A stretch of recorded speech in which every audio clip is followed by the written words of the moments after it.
Shopify was uniquely impacted by COVID. First, there was like all the uncertainty around small businesses and shipping, but then Shopify experienced like insane growth during the pandemic years. Like, what was that experience like for you sort of on the ground there? And how did that change sort of how you approach coaching reps? Yeah. It was just a blur, like, especially because I was in this point of sale group 9 months into my role when it all happened. And, the entire team was like under 4 months of tenure. COVID hit, and all of a sudden every business in the country needed to have an online motion, even if they weren't already. And so the business ended up shifting from probably 80% expanding current customers with point of sale to almost 50-50 current customers expanding, to new customers wanting to get set up online, and then us saying, hey, if you're a brick and mortar, your brick and mortar is going to be closed, move the whole business over now. So you have one system of record, one platform. And then when you're ready to open up again, you're better placed to deliver an omni-channel experience to your customers and grow faster. So the motion changed a lot in COVID. We had to like rebuild all the messaging and retrain folks. We were on the fly changing stuff like almost every day. We thought our business was going to just be eviscerated. But so we said, everybody, we're going to guarantee your full comp.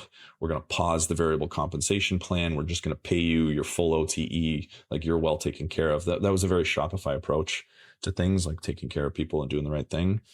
But then a couple weeks later, all of a sudden we got the most insane inbound volume, as all of these people were trying to figure out how are they going to survive as a brick and mortar business. And we were the default choice. So we had to quickly pivot into like a mode of how do we just deal with this volume of inbound? How do we now pitch this new customer type that wants to move their whole business over to us?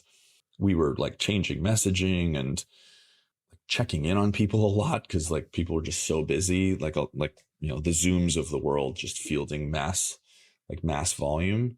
And I think the thing that we did well there as a leadership team is try to make decisions from the viewpoint of the customer. It's like, what does the customer really need from us right now?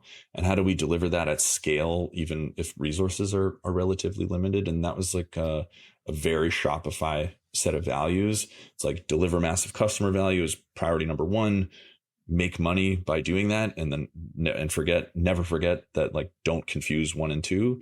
And so the customer centricity and how you're enabled at Shopify to actually make customer centric decisions was, I think, the best thing that we could have done at that point.